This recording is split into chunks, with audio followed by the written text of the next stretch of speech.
60 feet beneath Berlin's bustling tech district, 12 strangers from across the globe sat in stunned silence. The reinforced steel door had just sealed with a resolute thud, leaving them in a renovated WWII bunker that still whispered echoes of a troubled past. The air hung heavy with uncertainty and the faint scent of fresh paint that couldn't quite mask decades of history. At the head of the polished conference table, Elon Musk studied their faces. Brilliant minds plucked from obscurity, each carrying burdens as heavy as their potential was vast. In his hand, he held a simple manila folder with a red, "Classified" stamp across its face. "What I'm about to share with you," he began, his voice unnervingly calm, "will never leave this room. Because what we create here could either save millions of lives or make each of you a target. What could possibly be so revolutionary that one of the world's richest men would gather unknown engineers in complete secrecy? And why was one of them already receiving deportation notices?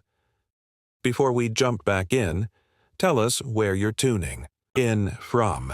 And if this story touches you, make sure you're subscribed because tomorrow I've saved something extra special for you."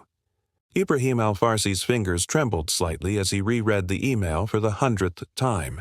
The screen of his cracked smartphone illuminated his face in the dim light of his small apartment in Berlin's Kreuzberg district. Outside, rain tapped against the window with the steady rhythm of a metronome, marking time as he considered what this invitation could mean. Your submission to the Global Innovation Challenge has been selected. A private meeting will be arranged to discuss implementation. Details to follow. Confidentiality is paramount. No letterhead, no signature. Just a request for confirmation. And a non-disclosure agreement attached. Ibrahim glanced at the clock, nearly midnight. Across the room, a stack of documents sat on his makeshift desk. Renewal applications for his temporary asylum status, letters from immigration attorneys, and beneath them all, the deportation notice that had arrived 3 days ago. 30 days to appeal, then back to a country where his name appeared on too many government watch lists to count. He rose from his bed and walked to the small bathroom, splashing cold water on his face. The mirror reflected a man who looked older than his 42 years. Silver threads weaving through his dark beard, lines etched around his eyes from squinting at blueprints in poor light. Those eyes still held the same determination they had when he was a professor at Damascus University, before everything changed. Ibrahim dried his face and returned to the desk, picking up the small notebook where he'd sketched his water purification design, the system that had won whatever contest this was. A system that could provide clean water to thousands using minimal energy and locally sourced materials. A system he'd first conceived while watching children fall ill in the refugee camp where he'd spent 18 months before reaching Germany. He opened his laptop and clicked "Accept" on the NDA, then typed his response. "I confirm my attendance. Please send details." 3,000 kilometers away, in a sprawling villa outside Barcelona, Dr. Leila Chin slammed her laptop shut. Another rejection. The fourth this month from research institutions that once would have been honored to have her name on their faculty.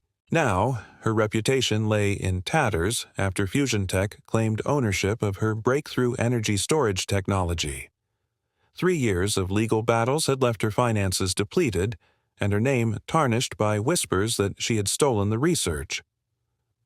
Leila walked to her balcony and leaned against the railing, looking out at the Mediterranean. At 49, she had expected to be leading her own research team, not delivering food on an electric scooter to pay rent on this increasingly shabby apartment. Her phone buzzed with a notification from the delivery app. Another shift available. Tonight. She ignored it. Instead, she opened the email that had arrived that morning, similar to Ibrahim's but with one additional line. Your work on solid-state ion matrices has not gone unnoticed, despite recent setbacks. Whoever had sent it knew about her research. The real research, not the watered-down version Fusion Tech, had patented. She had sent her paper to the Global Innovation Challenge on a whim, never expecting a response. Now, this cryptic invitation. A chance, perhaps, to reclaim her reputation. Or a trap. She reopened her laptop and accepted the invitation. In Moscow's outskirts, Dmitry Volkov watched snow accumulate on the windowsill of his workshop. At 56, the former aerospace engineer had adapted to his reduced circumstances, with stoic resolve. After refusing to work on a military project he considered unethical, he'd found himself quietly pushed out of the industry where he'd spent 3 decades. Now he created intricate metal sculptures that sold well enough to keep him comfortable, if not wealthy. His real work, though, happened late at night when he designed manufacturing processes that could function with minimal resources, technology that could bring advanced production capabilities to regions without industrial infrastructure. The email had come as a surprise. He hadn't entered any competition. Yet someone had found his research papers published under a pseudonym in obscure journals. Dmitry turned from the window and picked up the old photo on his workbench, himself, in younger days, standing proudly beside the first satellite he'd helped design. He thought of the promising career, the comfortable pension that would have awaited him if he'd simply followed orders. He set down the photo and typed his acceptance. In Lagos, Nigeria, Amara Okafor explained to her concerned parents why she needed to leave for Berlin on such short notice. "It's an opportunity, Papa," she insisted, her voice calm despite her excitement. At 34, she no longer needed her parents' permission, but she valued their blessing. "These people have recognized my work.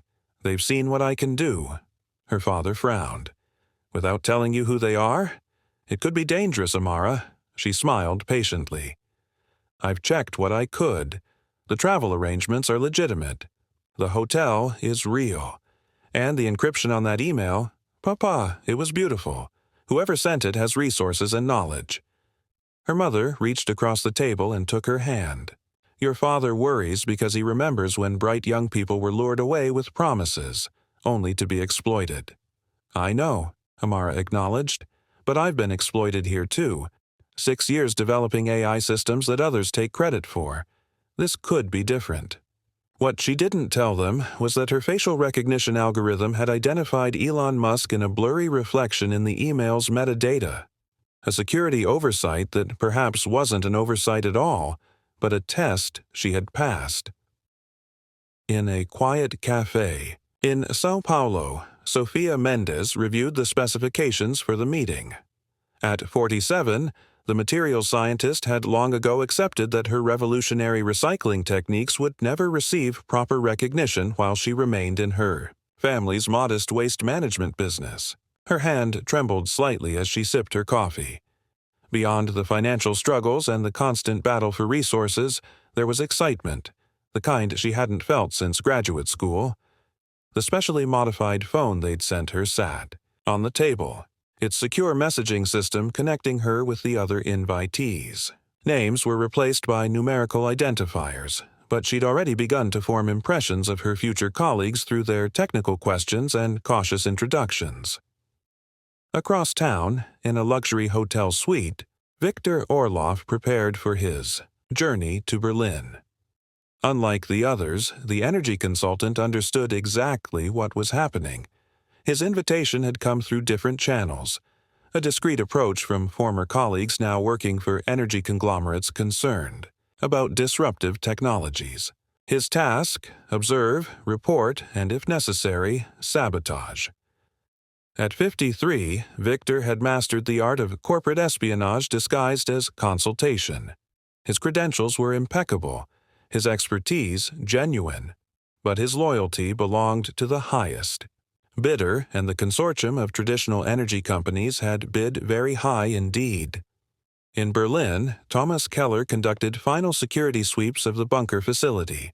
The former intelligence officer had been surprised when Musk's representatives approached him for this job.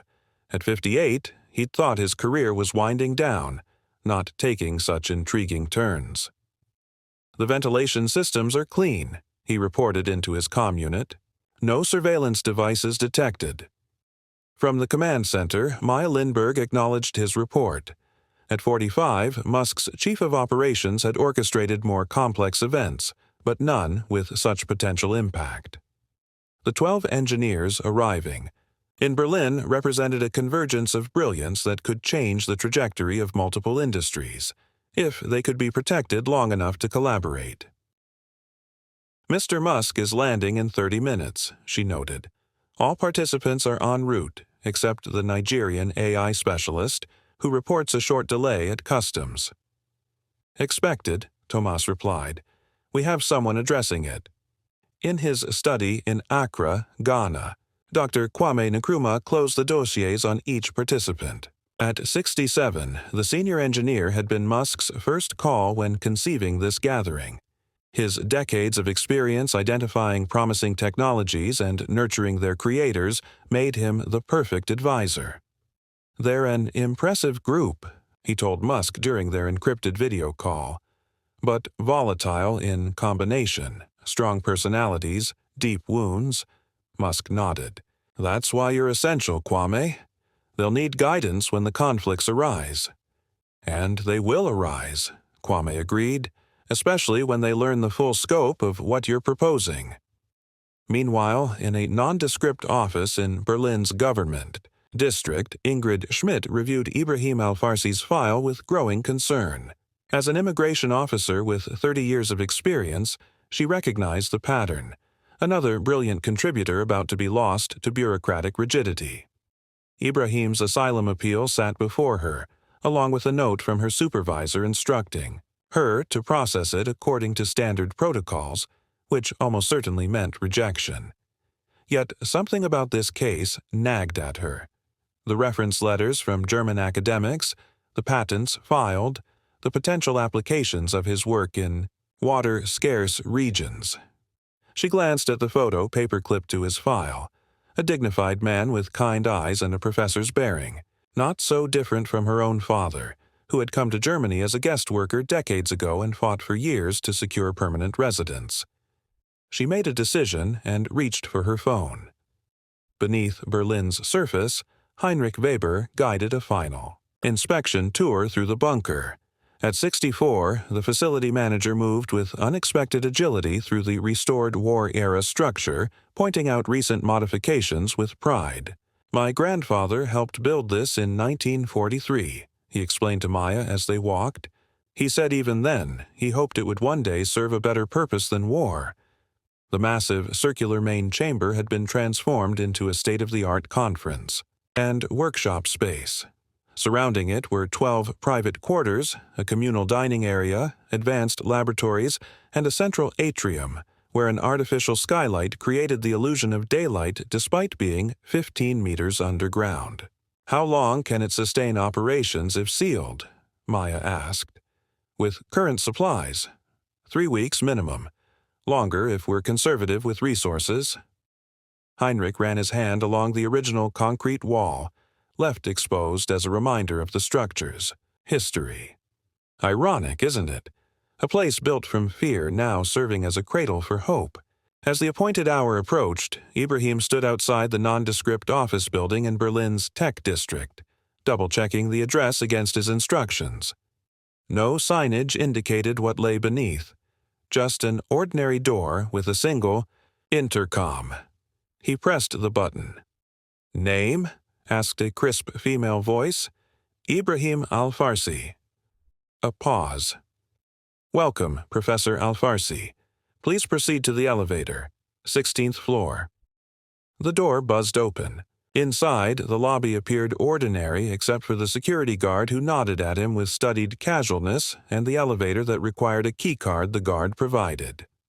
Ibrahim stepped inside, inserted the card, but found no button for the 16th floor, only buttons for floors 1 through 9. The guard reached in and pressed a combination. 619. The elevator doors closed. Instead of ascending, the elevator began to descend.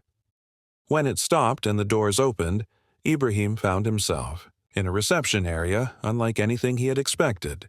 The curved walls were lined with screens displaying global news, weather patterns, energy consumption statistics, and water quality readings from various regions. At a curved desk sat a woman with short silver hair and alert eyes. Professor Al-Farsi. She greeted him, rising. "I'm Maya Lindbergh. Welcome to the Confluence." Before he could respond, the elevator opened again, and Dr. Layla Chen stepped out, her expression shifting from wariness to surprise as she took in the surroundings. "Dr. Chen," Maya nodded. "Welcome. You're the second to arrive. Over the next hour." The remainder of the invited engineers filtered in, each escorted to a common area where refreshments awaited. Conversation was minimal, tension palpable. These were people accustomed to working alone, to guarding their ideas, to being overlooked or exploited. And then the final elevator arrived and Elon Musk stepped into the room.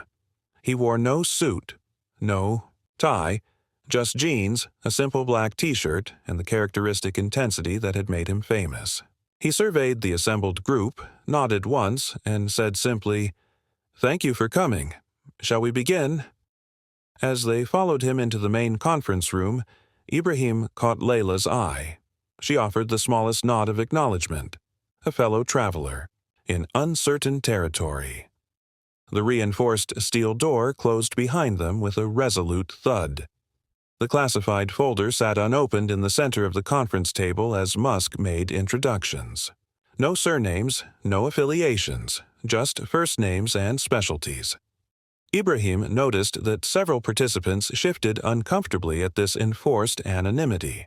The Russian manufacturing specialist, Dmitry, particularly seemed bothered by the protocol, his thick fingers drumming against the polished table surface.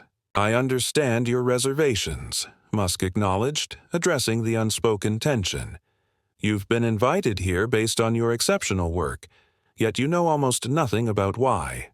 That imbalance creates distrust."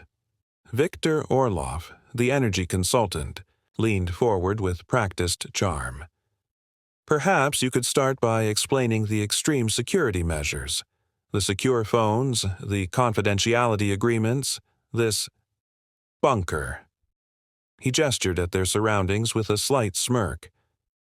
"It feels, rather, theatrical." "Does it?"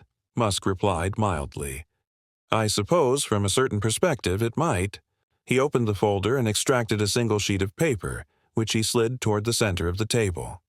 "This is a list of 24 innovators who develop technologies similar to those represented in this room.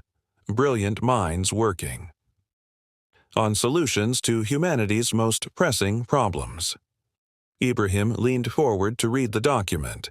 Names, dates, and beside each, one of 3 notations: acquired, compromised, or deceased. 19 of these individuals had their work purchased and shelved by companies whose business models would have been disrupted. Musk continued. 3 were discredited through manufactured scandals or litigation. 2 died in circumstances that remain suspicious. The room fell silent. Ibrahim glanced at Layla, whose face had gone pale. He remembered reading about her legal battle with fusion tech. "So, we're here because we're—" "What? In danger?" Sophia asked, her Brazilian accent more pronounced under stress. "You're here because you've each created something that could change the world," Musk corrected. "And yes, that makes you valuable targets. But more importantly, you're here because together, your innovations could become something greater than the sum of their parts." He pressed a button, and the wall behind him transformed into a high-resolution display showing a global map marked with pulsing red indicators. These are regions currently experiencing critical shortages of 3 essentials: clean water, reliable energy, and medical supplies. Over 2 billion people affected. The map zoomed in on North Africa and the Middle East. "Ibrahim, your water purification system could serve these communities, but it needs reliable power." The focus shifted to Layla.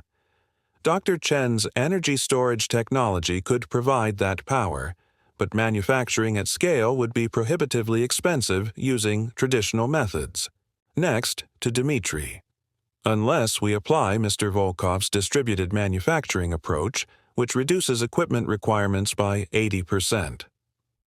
One by one, Musk connected each participant's work to the others, weaving a tapestry of complementary innovations. Ibrahim watched the others' faces as they began to grasp the scope of what was being proposed. Skepticism remained, but something else was emerging: curiosity and the first glimmers of possibility. "You're talking about creating an integrated system," Amara observed, her voice quiet but clear. "Not just individual technologies working in parallel, but a true synthesis." "Precisely," Musk nodded. "A unified platform that communities could implement regardless of existing infrastructure or economic resources. Self-sustaining, adaptable to local conditions, and, this is crucial, resistant to corporate capture." Victor's expression tightened almost imperceptibly. "An admirable vision, but surely unrealistic. The capital requirements alone will be provided," Musk interrupted. "I've allocated $8 billion initially, with more available as needed. This isn't a commercial venture. Once developed, the entire system will be open-sourced." The announcement hung in the air like a thunderclap. $8 billion to develop technologies that would then be given away. Ibrahim felt a surge of emotion he hadn't expected. Not just excitement at the resources being offered, but a deeper resonance with the underlying purpose. Dr. Kwame Nkrumah spoke for the first time from his position near the door. Before anyone asks the obvious question, why would one of the world's wealthiest individuals spend billions on technology he intends to give away, perhaps consider that not all returns on investment are financial. Musk gave the older engineer a slight nod of appreciation. The technologies in this room could help solve some of humanity's most pressing challenges: climate change, resource scarcity, access to basic necessities. Against that potential, conventional profit seems insufficient motivation. Ibrahim studied Musk's face, searching for signs of the ego or savior complex so common among wealthy philanthropists. Instead, he saw something unexpected, a familiar weariness, the same he'd seen in his own mirror, the exhaustion of someone carrying a vision others couldn't or wouldn't see. Layla broke the silence.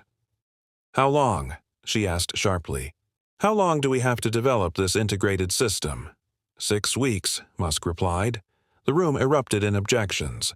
6 weeks to combine 12 different technologies into a coherent whole, to test it, to ensure it could be replicated with minimal resources. Impossible. Musk waited for the protests to subside. 6 weeks is what we have. After that, security becomes increasingly difficult to maintain.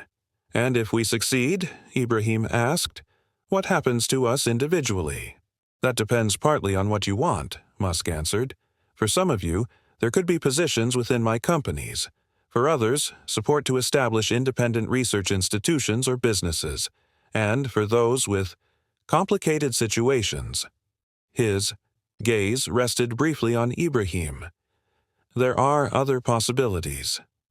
Ibrahim felt a flicker of hope. Could this strange opportunity somehow address his immigration crisis?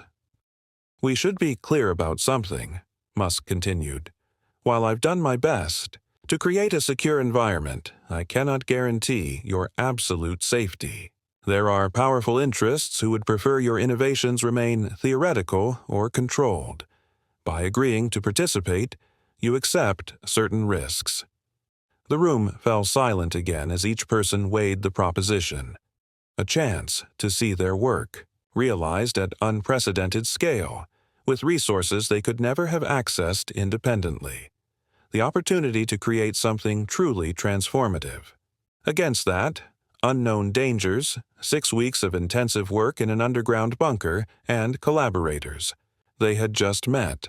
"I have questions about intellectual property," Victor said, breaking the silence. "How will credit be assigned? What happens if conflicts arise over overlapping innovations?" "Fair concern," Musk acknowledged. "Every contribution will be documented. Original patents remain with their creators. New developments from the collaboration will be jointly held, then released to open source. Any disputes will be resolved through binding arbitration. More questions followed about facilities, working conditions, communication with the outside world. Musk and Maya answered patiently, outlining the comprehensive support system they had established. "One last thing," Musk said once the immediate concerns had been addressed. "Each of you came here with your own motivations. Some seek recognition long denied. Others need resources to continue your work. Some," his gaze found Ibrahim again, "have more urgent personal circumstances. I can't promise that every individual need will be met, but I can promise that your work here will matter in ways that might not be immediately apparent." He stood, signaling that the initial briefing was concluding. "Take tonight to consider. Anyone who wishes to leave can do so. In the morning, with compensation for your time and full confidentiality. Those who stay will begin work immediately. Maya will show you to your quarters." As the group dispersed, Ibrahim found himself walking beside Layla toward the residential section. Neither spoke until they reached the corridor where their assigned rooms faced each other. "What do you think?" Ibrahim asked finally. "Is this real?"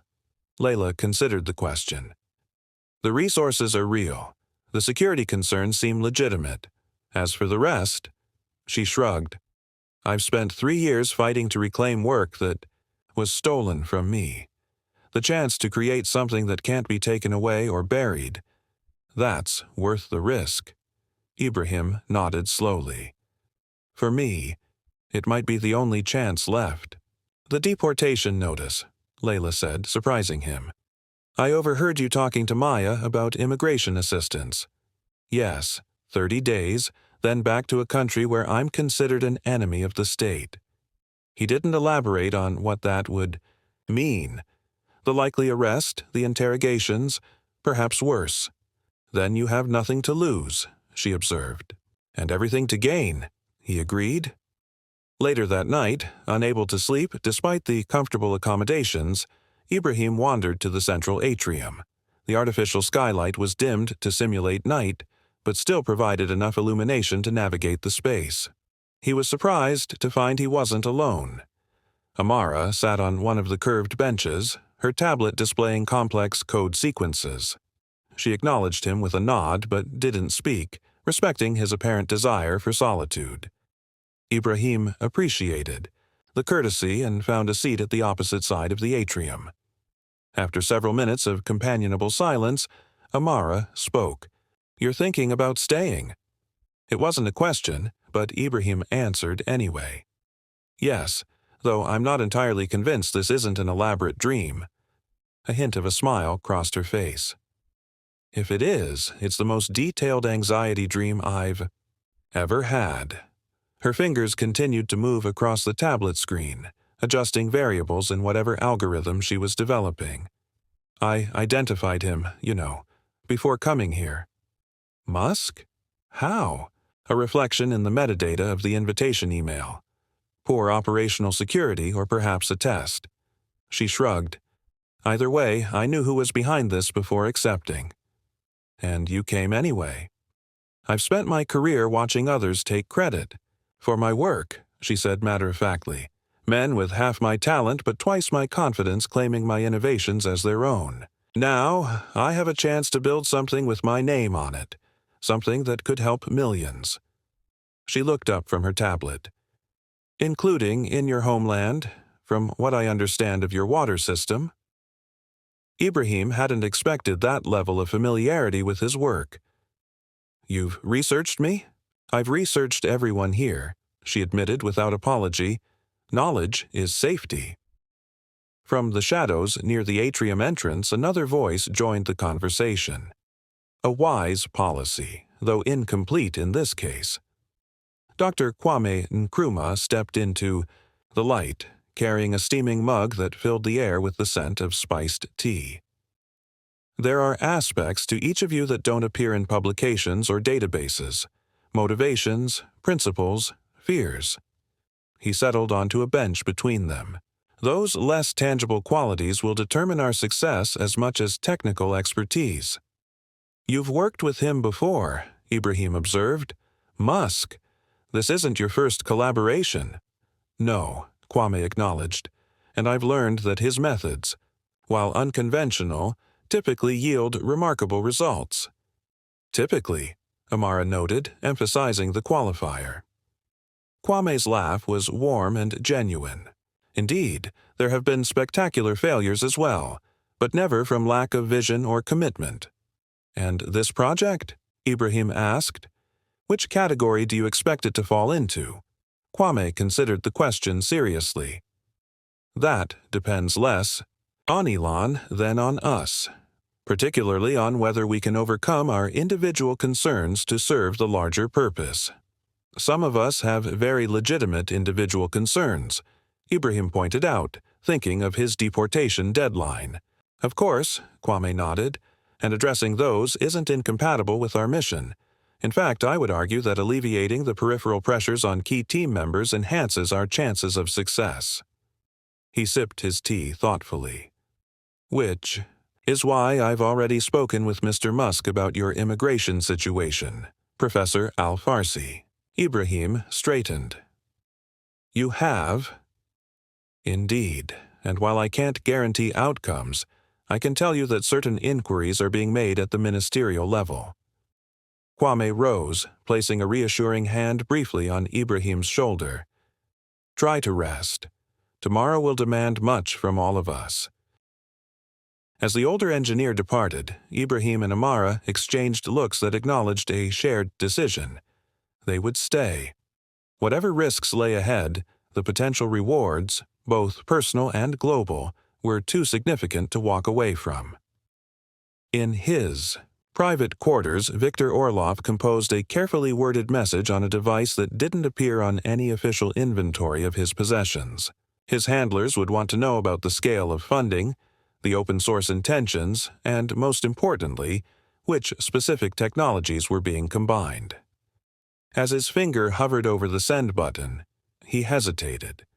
The consortium, paying him, expected regular intelligence, but complete transparency now might trigger actions that would jeopardize his position within the group. Better to provide enough information to satisfy them while maintaining his access. He edited the message, removing specific technical details and emphasizing the preliminary nature of the discussions. Then he sent it through an encryption protocol that would route it through 7 countries before reaching its destination. What Victor didn't know was that every electronic communication from the bunker, official or otherwise, passed through filters designed by Amara herself. Her AI system flagged his transmission immediately, routing a copy to Maya's secure terminal with a priority alert. Maya studied the intercept, then placed a secure call to Musk, who was staying at a private residence nearby rather than in the bunker itself. We have our first leak, she reported. Orlov, as we suspected. The message was sanitized, technical details removed, but the intent is clear. Monitor, but don't intervene, Musk decided after a moment's consideration. Let's see how he plays this. Increase surveillance on his interactions with the others, particularly Ibrahim and Layla. Their work is most directly threatening to his employers. And the immigration issue with Al-Farsi? Already in motion, Kwame made contact with a sympathetic official. We'll have a preliminary response tomorrow. As Maya ended the call, another alert came through, this one from the facial recognition system monitoring all transportation hubs in Berlin. 3 individuals whose biometric data matched known corporate security contractors had arrived on a private flight from Dubai. Another piece moving on the chessboard. In her small office, Ingrid Schmidt worked late, her desk lamp the only light in the otherwise darkened government building. Before her lay Ibrahim Al-Farsi's file, and beside it, a letter from the Interior Minister's office requesting an expedited review of his case with consideration for exceptional contributions to German technological development. Such requests weren't unheard of for high-profile cases, but they typically came with more specific justifications. This one offered no details, just the minister's signature and a contact number for a senior advisor who could provide additional context if needed. Ingrid's 3 decades in immigration services had taught her to recognize unusual patterns. This had the hallmarks of a priority case being managed at levels far above her pay grade. Yet somehow it had landed on her desk rather than being diverted to the special handling unit. She carefully reviewed Ibrahim's application again. His credentials were impressive. Former department chair at Damascus University, multiple patents, high-level research positions until the war disrupted his career. His asylum claim had been provisional, based on documented threats to academics, who refused to work on government military projects. By standard metrics, his case was borderline. Strong, but not exceptional enough to overcome the current political pressure to reduce asylum approvals. Without this mysterious ministerial interest, his appeal would likely have been denied. Ingrid made her decision. She prepared the necessary documentation for a special talent visa conversion, a rare pathway that would transition him from temporary asylum to permanent resident status based on his contributions to German science and technology. Whatever was happening behind the scenes, Ibrahim al-Farsi's file would be processed according to the law, but with the full consideration of exceptional circumstances that the minister's note warranted. The next morning in the bunker, the real work began. The main conference room had been transformed overnight into a collaborative workspace with multiple project stations. Large interactive displays showed integrated models of how their various technologies might interface. Musk addressed the group briefly. "You've all chosen to stay. Thank you. The schedule is ambitious, so I'll keep this short. You each know your own innovations intimately. The challenge now is to understand how they can enhance each other." He gestured to Kwame. "Dr. Nkrumah will coordinate the integration process. My role is to remove obstacles, provide resources, and occasionally ask inconvenient questions about why something can't be done faster." This drew a small laugh from the group, breaking some of the tension. "One administrative note," Maya added. "We've arranged daily secure calls for those who need to maintain contact with family. The schedule is in your project tablets, and Professor Al-Farsi." She met Ibrahim's gaze directly. "There's been movement on your immigration matter. We can discuss it after this meeting." Ibrahim felt a surge of hope mingled with wariness. Movement could mean anything.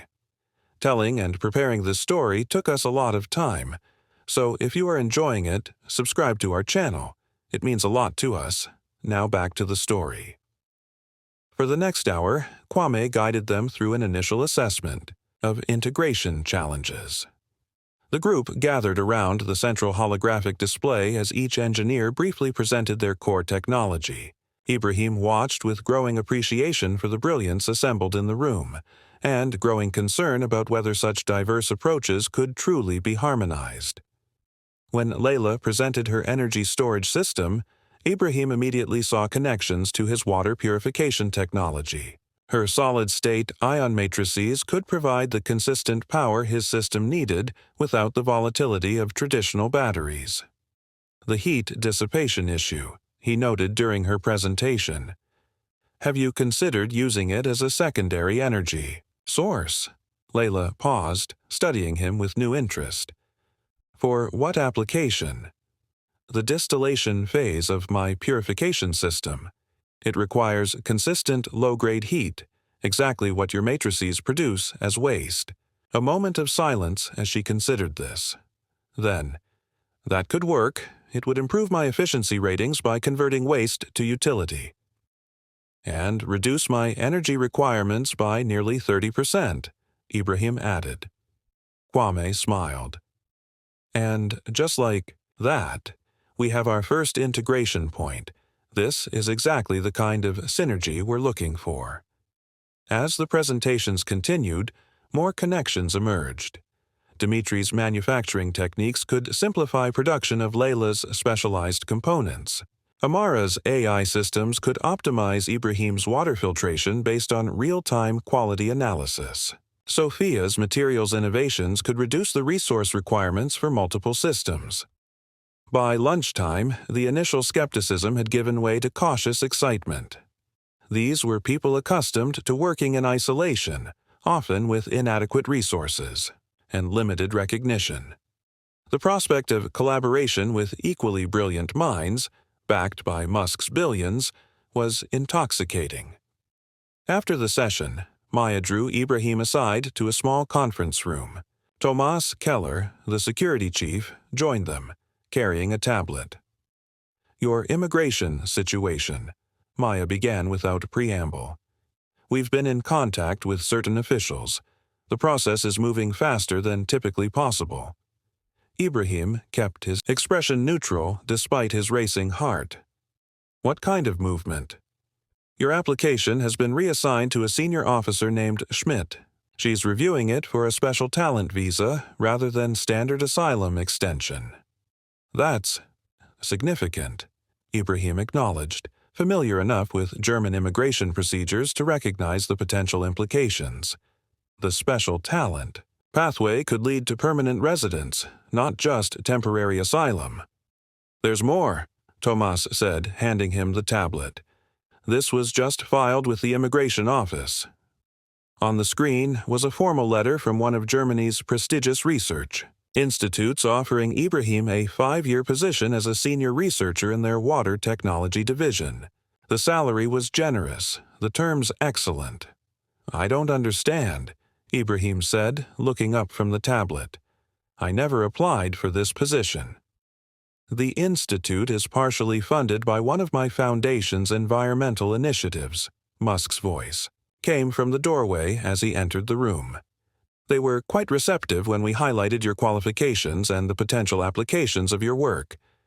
Ibrahim felt a complex mix of emotions, gratitude and hope, but also discomfort at the machinations happening around him without his knowledge.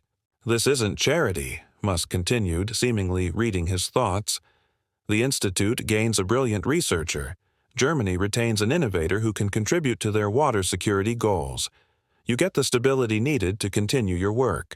Everyone benefits."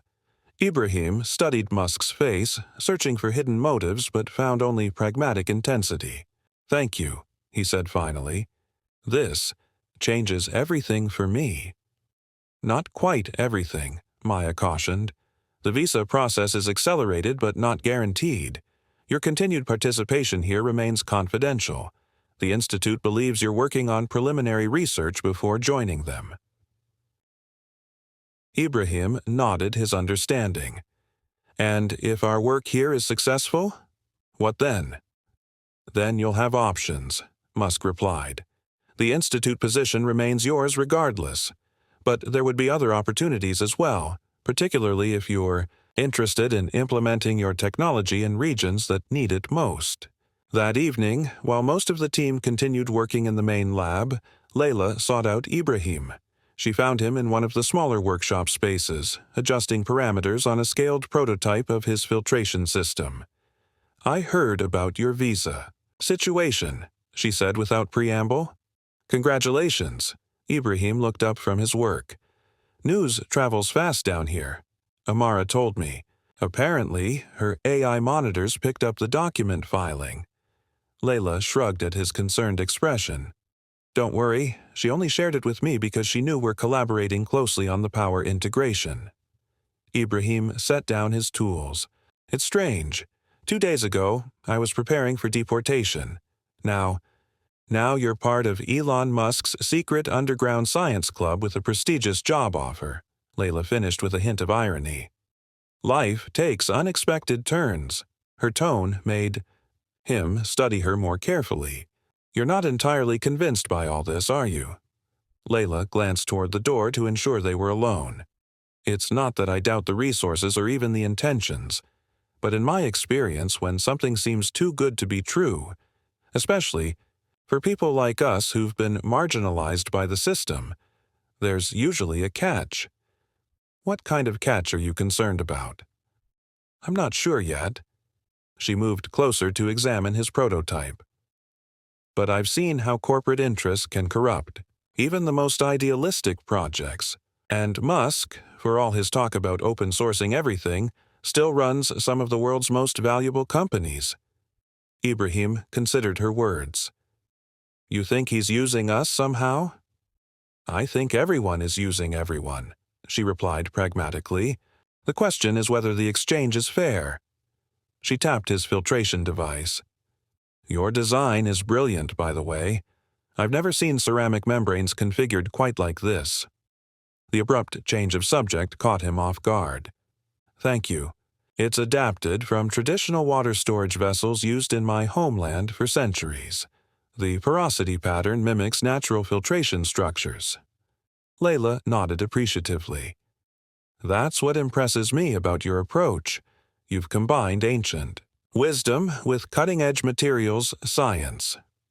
She hesitated, then asked, Would you be willing to share the complete schematics? I think I can optimize the power distribution even further if I understand all the components. Ibrahim felt a moment of instinctive hesitation, the protective reflex of an innovator who had seen others claim credit for his work. But there was something in Layla's directness that inspired trust. Of course, he said, pulling up the full technical specifications on his workstation. Actually, I'd appreciate your perspective on the thermal exchange process. As they bent over the schematics together, the conversation shifted to purely technical matters: flow rates, energy efficiency, materials conductivity. For the first time since arriving in the bunker, Ibrahim felt the simple pleasure of collaboration with a true peer, someone who understood not just the science, but the vision behind it. Later that night, after most had retired to their quarters, Viktor Orlov made another encrypted transmission to his employers. This time, his report contained significantly more technical detail about the integration points being developed, particularly between Ibrahim's water system and Layla's energy storage technology. What Viktor didn't include was his growing unease about his assignment. The project's humanitarian potential was becoming clearer, making his sabotage mandate increasingly uncomfortable. The engineers he'd been sent to spy on weren't faceless threats to his employer's profit margins anymore. They were colleagues with compelling stories and innovations that could genuinely improve millions of lives. As before, his transmission was intercepted by Amara's security protocols. This time, however, she didn't immediately forward it to Maya. Instead, she studied the message carefully, noting the specific technical information Viktor had chosen to include and, more tellingly, what he had chosen to omit. Then she made a decision that would ultimately change the course of the project. Rather than exposing Viktor immediately, she would watch, wait, and perhaps find a way to turn this situation to the project's advantage. By the end of the first week, the bunker had transformed from a collection of individual workstations into an integrated laboratory. What had begun as 12 separate projects was coalescing into a unified system with 3 core components: Ibrahim and Layla's combined water energy module, Dmitri and Sophia's adaptive manufacturing platform, and Amara's overarching AI management system that optimized resource allocation based on local conditions. Progress had been surprisingly swift, fueled by the rare combination of brilliant minds, unlimited resources, and freedom from bureaucratic constraints. Yet, tensions were emerging as theoretical integration gave way to practical implementation. In the main workshop, Ibrahim and Layla were engaged in their third heated debate of the day. The membrane degradation is unacceptable, Ibrahim insisted, pointing to the stress test results on the monitor. At this rate, communities would need replacement components every 4 months. If we reduce the power throughput to address that, we compromise the system's capacity, Layla countered. Rural communities need consistent output, not theoretical efficiency. They also need sustainability. What good is a system they can't maintain? Their voices had risen enough to draw attention from others in the lab. Kwame approached, his expression calm but authoritative. Perhaps we should take a different perspective, he suggested. Instead of optimizing for either longevity or power output, what if we designed for maintainability? Both engineers turned to him with questioning looks. "Explain," Layla prompted. "What if the membranes were designed to be easily replaceable by users with minimal training? Simple, standardized components that could be swapped out using basic tools?" Kwame gestured toward Dimitri's workstation. His manufacturing approach could produce replacement components locally, eliminating supply chain dependencies. Ibrahim considered this, then nodded slowly. "A modular design, it could work. We'd need to simplify the connection points and create a foolproof replacement protocol, and develop visual indicators for when replacement is needed," Layla added, already warming to the idea. "Something obvious, even without monitoring equipment, perhaps a color change in the viewing port." Just like that, the impasse transformed into a new design direction. Kwame had a remarkable ability to reframe problems in ways that sparked creative solutions rather than entrenched positions. As they refined the new approach, Maya entered the workshop accompanied by Heinrich Weber, the bunker's historian and facility manager. The older man carried a large rolled document which he carefully spread across an empty workbench.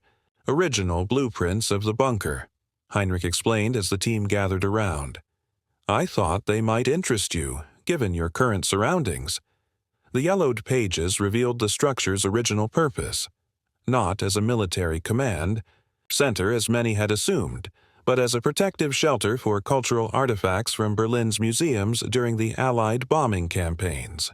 This space was designed to preserve civilization's treasures while the world above was being destroyed, Heinrich continued, his finger tracing the intricate ventilation system. "My grandfather was one of the engineers. He told me they worked day and night, knowing that each painting or manuscript they saved was a piece of humanity's soul that would survive the madness." Ibrahim studied the careful design, the redundant safety systems, the attention to environmental controls that would keep delicate artifacts stable in various catastrophic scenarios. They built this assuming the worst might happen, but planning for a time beyond the crisis. Heinrich nodded. "Precisely. Hope embedded in a structure born from fear." The parallel to their current work wasn't lost on anyone. They, too, were building systems designed to function in challenging circumstances, regions destabilized by climate change, political upheaval, or economic collapse. "There's something else you should see," Heinrich said, unrolling a second, smaller document. "The original power system design." Layla leaned closer, her expertise immediately engaged. "This is remarkable for the 1940s. Multiple redundancies, innovative for its time, and still partially operational," Heinrich confirmed. "Modern systems have been integrated, of course, but the original infrastructure remains intact beneath our feet." Something about this revelation sparked an idea in Ibrahim's mind.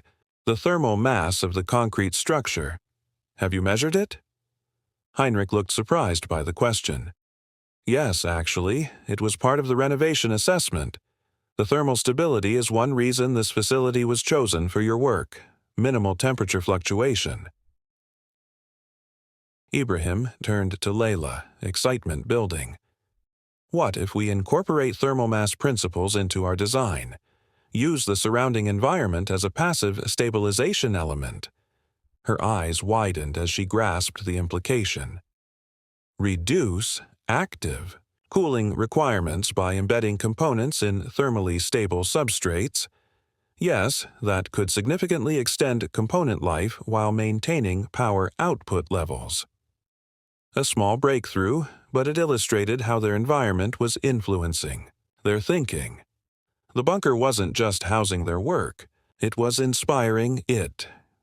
As the day progressed, Ibrahim found himself working alongside Sophia, whose materials expertise was proving invaluable for his filtration components.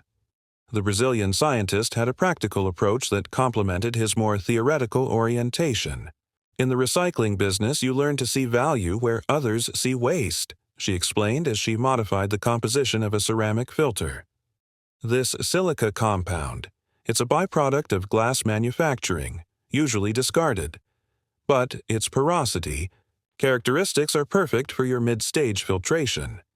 Ibrahim examined the material specifications, and it's widely available. Almost everywhere there's any kind of industrial activity, Sophia confirmed, which means local production is feasible even in developing regions. This pattern repeated across the project, each engineer contributing not just technical expertise but perspective shaped by their unique experiences. Dmitri's resourcefulness born from working with limited supplies in post-Soviet Russia. Amara's algorithmic elegance developed while computing with salvaged hardware in Nigeria. Each constraint they had faced in their careers now informed solutions that would function in the real world, not just in ideal laboratory conditions. By the end of the second week, functional prototypes were emerging.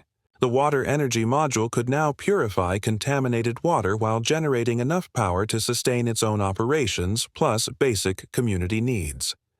The manufacturing platform could produce critical components using widely available materials and minimal specialized equipment. And Umar's AI system was learning to adapt these processes to different environments based on data they had compiled from target regions. It was during this period of progress that Victor began to struggle with his dual role. The corporate consortium employing him expected regular intelligence about specific technological developments. Yet providing that information felt increasingly like betrayal, not just of his colleagues, but of the communities who desperately needed the solutions they were creating.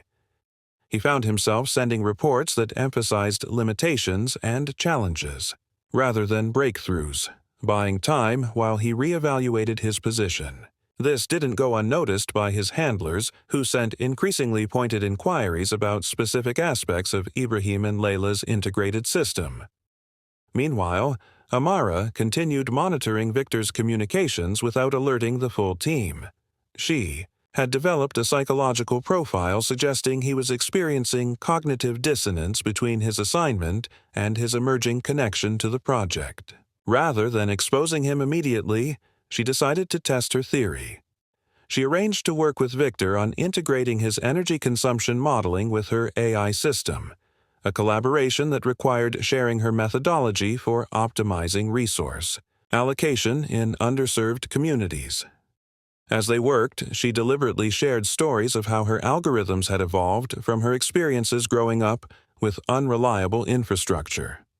"The power would go out for days in my neighborhood," she explained as they coded. People developed intricate systems for sharing resources.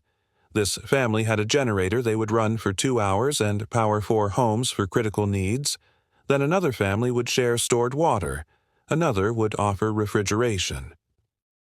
I designed my first algorithm to optimize these neighborhood sharing networks when I was 16. Victor absorbed this in silence, his fingers pausing on the keyboard. That's impressive creativity under pressure. Necessity is a powerful motivator, she replied, watching him carefully. I imagine you've seen similar adaptations in Russia during difficult economic periods. He nodded slowly. Yes, after the Soviet collapse, people became remarkably resourceful. A distant look crossed his face. My mother would trade engineering textbooks for food. One page could be exchanged for a loaf of bread. She tore them apart carefully, keeping enough pages for me to study from. It was the first personal detail he had shared with anyone in the bunker. Amara recognized it as a small but significant crack in his facade. Our work here, she said carefully, it's about making sure fewer children have to live with that kind of scarcity. Whatever our individual motivations for joining this project, that outcome seems worth pursuing, doesn't it? Victor met her gaze, something unreadable crossing his features. Yes, he said finally. It does. Later that evening, he composed another report to his employers. This time he included a carefully constructed warning about the project's likely failure due to fundamental incompatibilities between the core technologies. The fabrication was skillfully crafted to be believable without being immediately verifiable. Amara intercepted this communication too, noting the significant departure from his previous reports. Without informing Maya or Musk, she took a calculated risk. She added a small digital artifact to Victor's transmission, a traceable element that would appear to be an accidental metadata inclusion revealing the consortium's infiltration of another, unrelated Musk venture. Then she let the message go through to its intended recipients. While the team focused on technical development, external forces were gathering. The 3 security contractors who had arrived in Berlin had established surveillance of known associates of several team members. They had identified Ibrahim's apartment building and Layla's hotel, though both locations were currently empty. Thomas Keller's security team had detected these surveillance efforts and implemented countermeasures, including digital misinformation, suggesting that the targets had traveled to various destinations away from Berlin. So far, this had prevented the contractors from locating the bunker facility itself. In her government office, Ingrid Schmidt received confirmation that Ibrahim's special talent visa application had cleared the initial review stage. The ministerial interest had accelerated the process significantly, but it still required proper documentation and vetting. She had requested additional materials to support the application, evidence of the research position offer and Ibrahim's qualifications. What arrived on her desk that morning exceeded all expectations: comprehensive documentation of Ibrahim's academic achievements, patents, research impact, plus the formal position offer from the Institute with ministerial endorsement. The package even included international expert testimonials about the potential humanitarian applications of his water purification technology. Ingrid had processed thousands of immigration cases over her career, but rarely had she seen one so thoroughly and professionally prepared. Whatever forces were supporting Ibrahim al-Farsi, they were both powerful and meticulous. She finalized her recommendation for approval and forwarded it to the review committee with her strongest endorsement. Back in the bunker, the team gathered for their weekly progress review with Musk. These sessions had evolved into a ritual that mixed technical assessment with strategic vision, Musk pushing them to think beyond immediate challenges toward broader implementation. "The integration is proceeding better than scheduled," Kwame reported, displaying the latest performance metrics. Energy efficiency has improved 22% since last week. Water quality metrics are exceeding WHO standards by significant margins. Manufacturing. Simplification has reduced required equipment by 60% from our initial estimates, Dimitri added. With current specifications, a community could establish production capabilities for about €30,000, still high but moving in the right direction. Musk nodded, studying the figures. "Good progress, but I'm concerned about the knowledge barrier. Even with simplified equipment, this still requires technical expertise to implement." "We're addressing that," Amara responded. "My team is developing an AI assistant specifically designed to guide local implementation.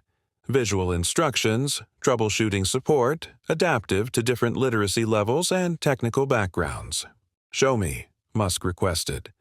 Amara pulled up a demonstration on the main screen, a simple interface that used minimal text, clear visuals, and voice guidance in multiple languages.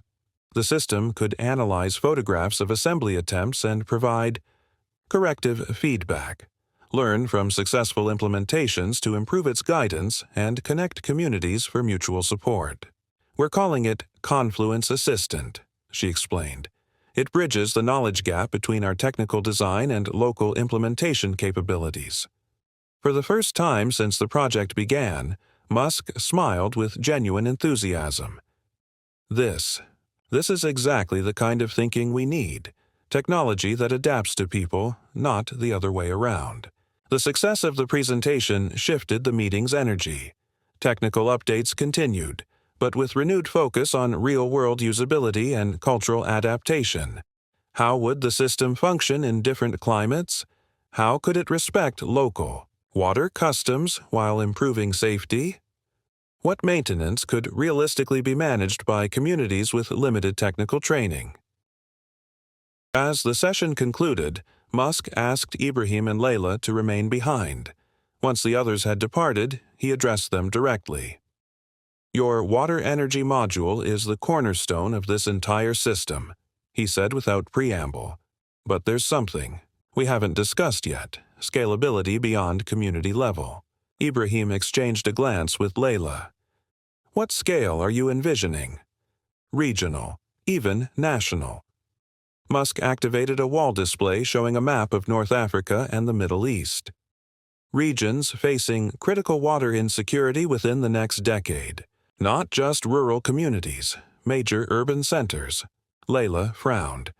"Our current design prioritizes distributed independent systems. Scaling to that level would require a fundamentally different approach." "Would it?" Musk challenged. "Or could we maintain the distributed architecture but implement it at sufficient density to serve urban populations? Networked but not centralized." Ibrahim considered this. "A fractal approach. Theoretically possible, but it would require significant adaptation." "That's where I'd like you to focus next," Musk said. "Develop a proposal for scaled implementation that maintains the core principles: local control, minimal external dependencies, adaptive to conditions. If we can solve for both village and city, we change the equation entirely." After Musk departed, Ibrahim and Layla remained in the conference room, contemplating this expanded vision. "He always pushes beyond what seems reasonable," Layla observed. "Is it unreasonable, though?" Ibrahim asked. "The core technology is sound. The question is implementation and infrastructure." "And politics," Layla added pointedly. "Scaling to urban centers means confronting entrenched interests: municipal water authorities, energy providers, government ministries. Technical challenges I can solve. Bureaucratic resistance is another matter."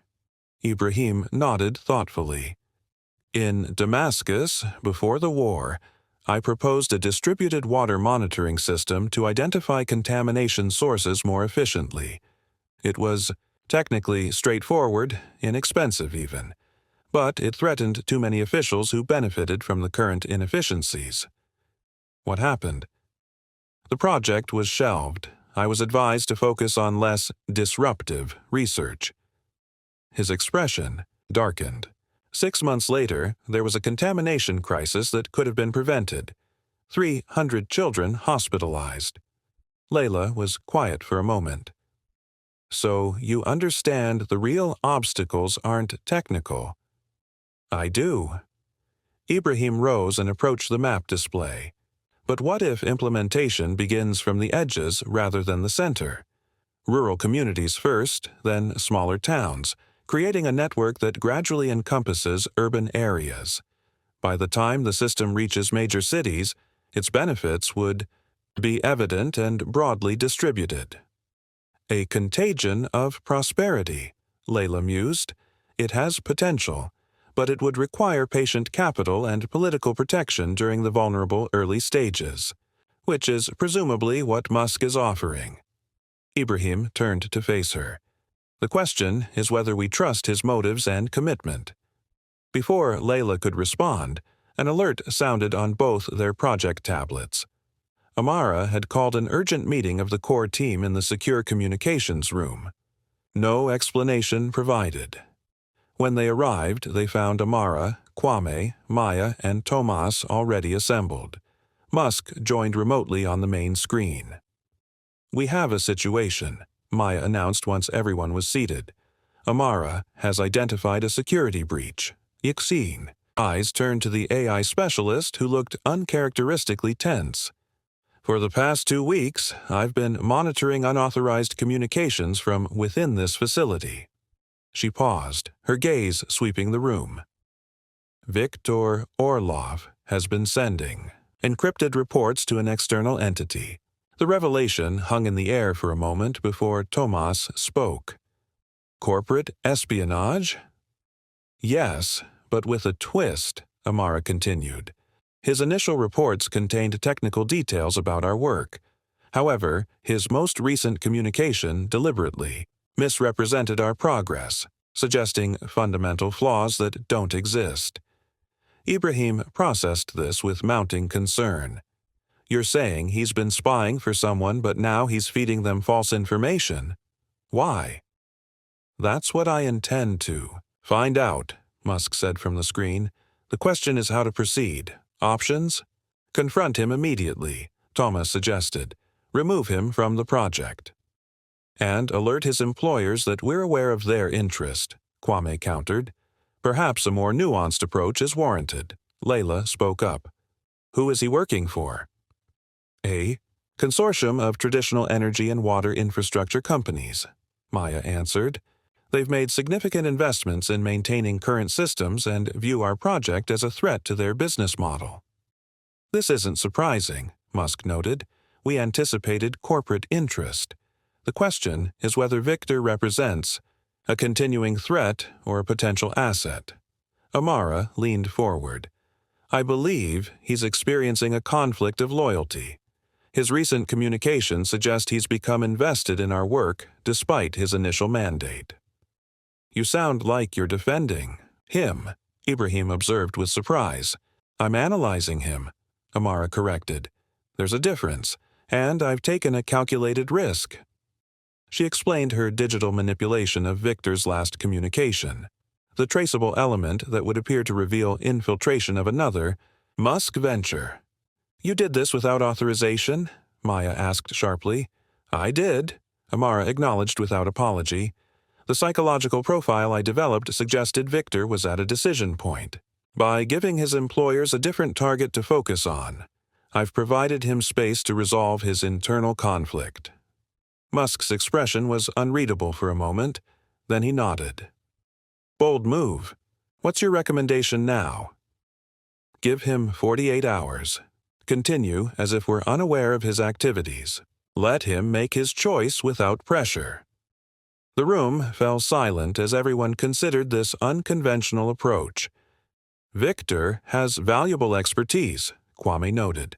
If he genuinely commits to our mission, that's preferable to removing him.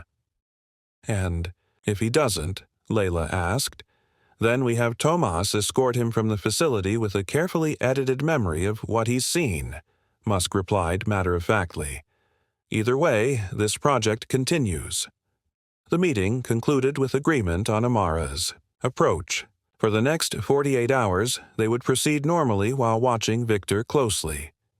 As Ibrahim left the meeting, he found himself reevaluating his interactions with the energy consultant.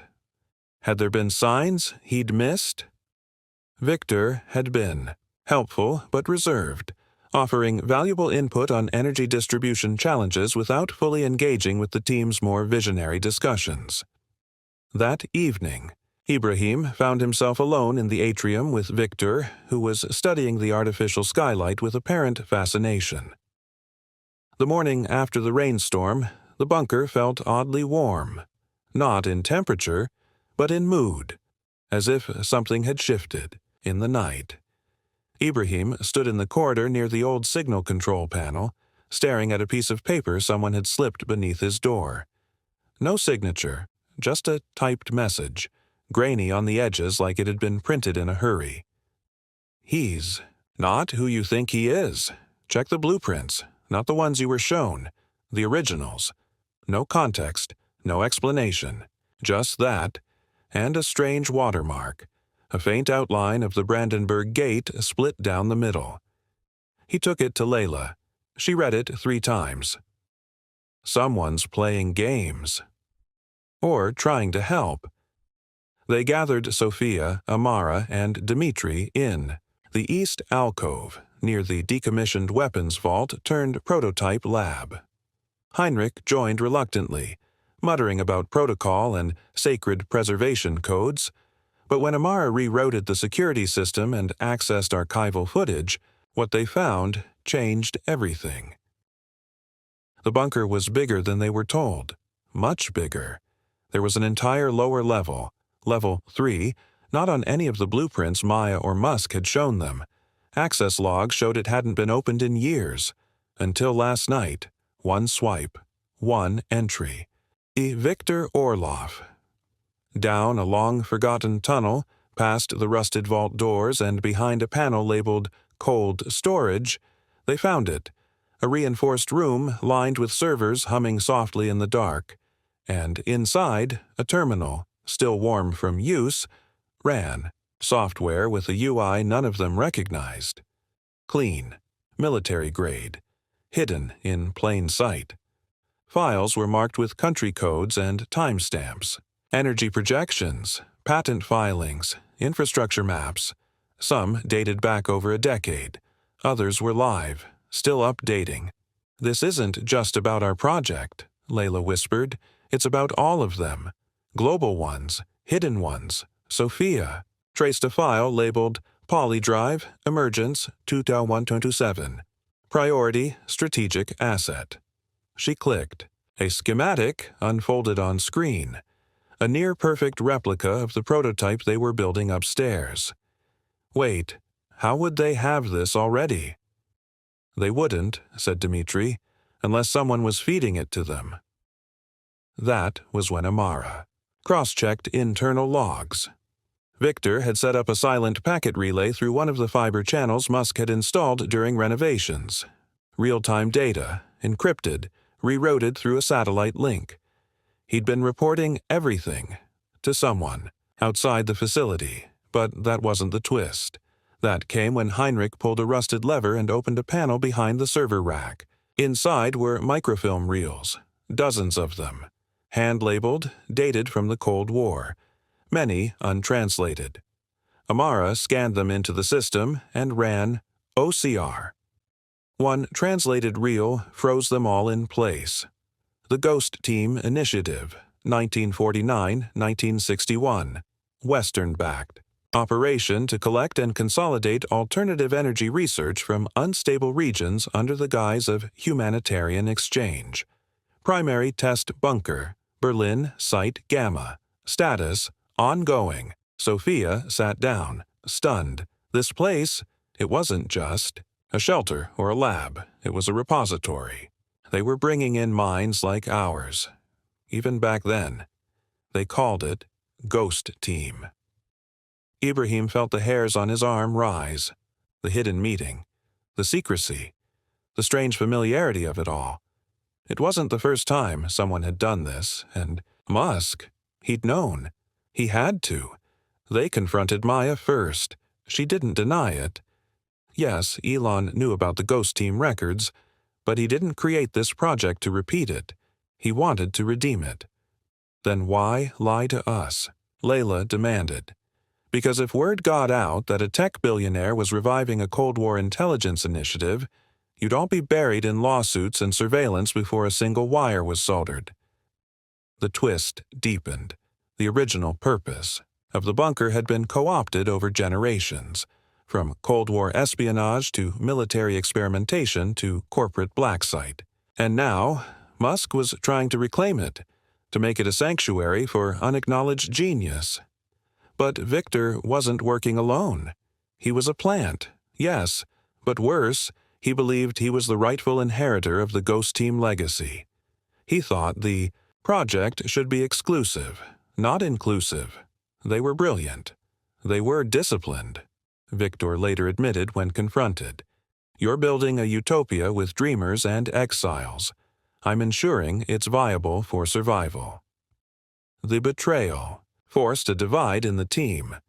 Some, like Dmitri and Sophia, wanted to push forward and finish the prototype. Proof of success would justify their secrecy. Others, like Layla and Amara, felt compromised, used. Even if Musk had good intentions, he still revived a machine of shadows.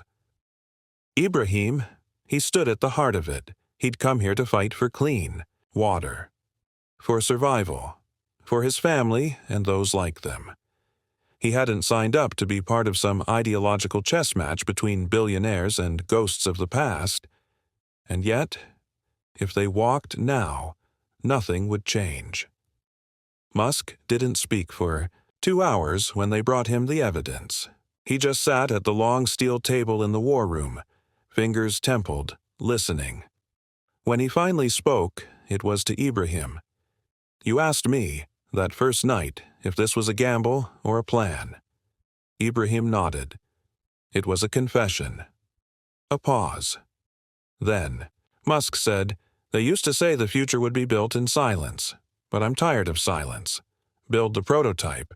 Let the world see it, all of it, truth, betrayal, scars, and all." Outside, the rain stopped, but underground the team was splintered, shaken, but burning brighter. The twist wasn't just that they were being watched, it was that they were continuing. A story started generations ago, but this time, they could choose how it ended. The bunker hummed differently after the truth came out. Silence had once been their ally, an acoustic buffer from the outside world. But now, every sound, every soft footstep, every whisper in the corner carried new weight. The illusion of sanctuary had cracked. Victor had been removed from the facility. Not quietly. Maya had orchestrated it at 3 a.m., with a black van from a neutral security contractor. His last words to Ibrahim weren't angry, they were almost sad. "You're dreaming in a house built for ghosts." That never ends well. Tomas, surprisingly, had been the one to insist on keeping a security detail on Victor. Not out of vengeance, but fear. He's not done. Men like that don't fall silently. He'll take a piece of us with him, one way or another. Back in the main lab, the prototype lay dormant. Weeks of work sat in quiet stasis. The energy core that Layla had stabilized was untouched. Amara's AI interface blinked on a nearby monitor, waiting for input. Dimitri's reinforced carbon titanium frame gleamed like armor, but the team wasn't ready. They were brilliant. They were capable, but they weren't a unit, not anymore. Heinrich brought news. "They've leaked something," he said, clutching a yellowed newspaper, still warm from the bunker's print server, a German tabloid.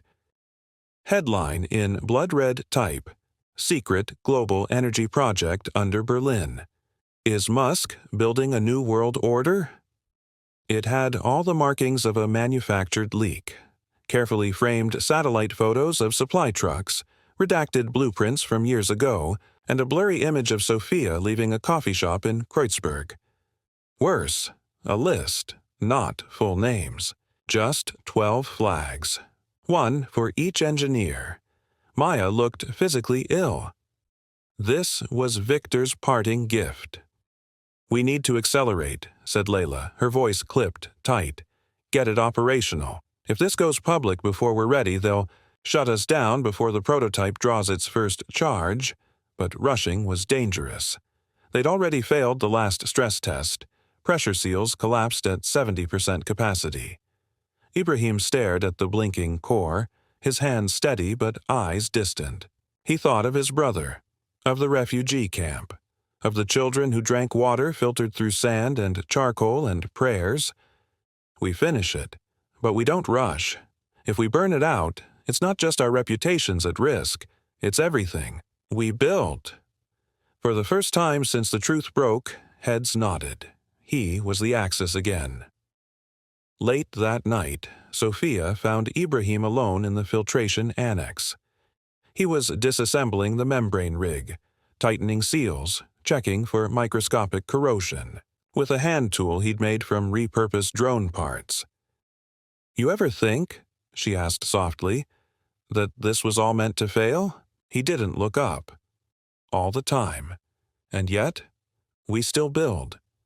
They worked in silence after that. Dimitri sent a request to his old aerospace contact in Kazakhstan. Quiet. No questions asked. He needed alloys with heat resistance above. Military grade. Cost was no issue. Musk signed off with a nod. Amara rebuilt her AI interface, encrypting it with an adaptive dialect based on Yoruba patterns. Non-linear. Nearly impossible to reverse engineer by traditional linguistics. "Even if they steal the hardware," she told the group, They won't understand the soul. Tomas added new fail-safes. If anyone outside tried to breach the system, it would corrupt the external replica while preserving the core. Layla pushed the energy banks to threshold load for 6 straight hours. No failure. No warping. A silent cheer spread through the lab. 2 days later, Heinrich intercepted a new signal. Encrypted. Low frequency. Military origin. A drone. Unregistered. Loitering over the Berlin Tech District for 22 minutes, capturing thermal signatures from the area above the bunker. Tomas's face darkened. They're confirming we're here. Maya made the call. Activate lockdown protocol. That meant no outgoing transmissions, no one in or out, no trips above ground. Groceries, oxygen, even trash cycling. Fully internalized. We've gone dark, she said. Now we become the story, or we vanish from it. The bunker felt smaller now. What had once felt vast and limitless, thick concrete walls echoing with potential, now felt like a pressure chamber, the kind submariners fear, or prisoners. No sun, no breeze, no knowing what day it was unless you asked Amara's system clock, which she'd programmed to speak in her grandmother's voice. Morning, child. The world still turns. The joke stopped being funny on day 4 of lockdown. She began double-checking the containment models every hour, recalibrating equations already verified by 3 independent simulations. When she thought no one noticed, she started erasing old code and rewriting it from scratch, just to feel control. Ibrahim caught her once. Layla, it passed the last battery test. You've already run it at 72% capacity. I don't care, she snapped, dark circles under her eyes. You saw the feed. They're above us, circling like vultures. They're watching, not moving. For now. Her voice cracked there. He realized she wasn't afraid of failure. She was afraid of success, of how fast it would be stolen. Once it worked. You know what happens when the world finds out a Chinese immigrant and a Muslim refugee created a global energy disruptor? Ibrahim didn't respond. We don't get statues, she said. He turned one of the unused storage rooms into a makeshift clean chamber, layered new insulation, reinforced the blast door, converted it into a backup control center. Insurance, he told Maya. She watched him haul steel panels with the casual brutality of a man who'd once worked on orbital missile hulls. Insurance? For what? He didn't answer. Just kept working. In the common area, under flickering halogens and the faint aroma of burnt coffee, he stood beside a schematic board and said simply, "The time for brilliance has passed. Now we need discipline." He marked out a 48-hour finalization plan. Not just engineering, messaging, rollout contingencies, communication firewalls. He assigned everyone a secondary, a buddy system. If one of us disappears, data survives. Code survives, Sophia interrupted. Disappears. Kwame looked directly at her. This is not a school project. Victor's leak confirmed we're sitting on something dangerous. Empires collapse over things like this. Then, almost softly, if we fall, they cannot win by default. It changed something in the room. People sat straighter. Faces sobered. No one joked. Amara's program. Quiet, elegant, built from scraps, and soul. Flashed green. For the first time, it spoke unprompted. Threshold integrity met. Harmonic signature stable. AI recommends Phase 3 initiation. Everyone froze. It meant they'd reached minimum viable configuration. The prototype worked. They could now distribute blueprints to decentralized nodes across 3 continents. Encrypted, adaptive, retrievable only with dynamic biometric keys. The power grid of the future was ready to be born. A real-world ignition. In a controlled microenvironment, risky, final, unforgiving. They chose to run it in the bunker's old generator chamber, a leftover space from WWII, long since gutted and reinforced. Heinrich smiled grimly as he flipped through the schematics. My grandfather poured these walls. He thought they'd shelter generals. Now they'll birth something better. The night before the test, Maya caught Elon in the oxygen garden. It was his idea. This tiny, bioluminescent sanctuary powered by algae tanks and filtered air. She found him sitting cross-legged between the ferns, staring at the ceiling like it held constellations. I thought you'd left, she said. I did. Then I came back. Why? He looked at her for a long time. When you build ships for Mars, no. One asks if you're afraid of Earth. She sat beside him. The glow from the biotanks lit his face with greenish-blue softness. You know, this may not end well. It never does, but something always begins. Everyone in place, protective gear on. Dmitri calibrated the reactor core. Amara synchronized the AI interface. Layla stood with her hand poised over the release panel like a priestess awaiting a divine answer. Ibrahim activated the final input sequence. The machine thrummed, not with a bang, not with a scream, but with something ancient, a resonance that hummed through bones, not ears. Lights flickered, AI reported no anomalies. Heat stayed below critical.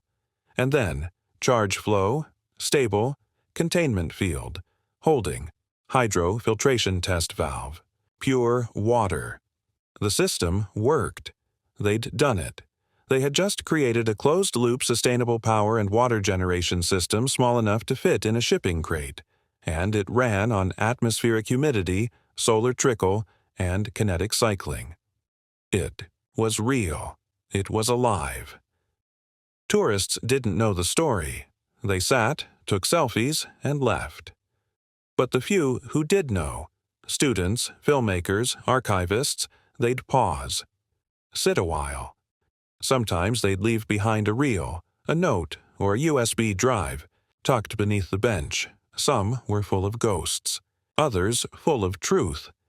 Often both, but none of them knew what really happened underground in those final days, when 12 strangers became a single voice loud enough to be heard through bedrock and bureaucracy.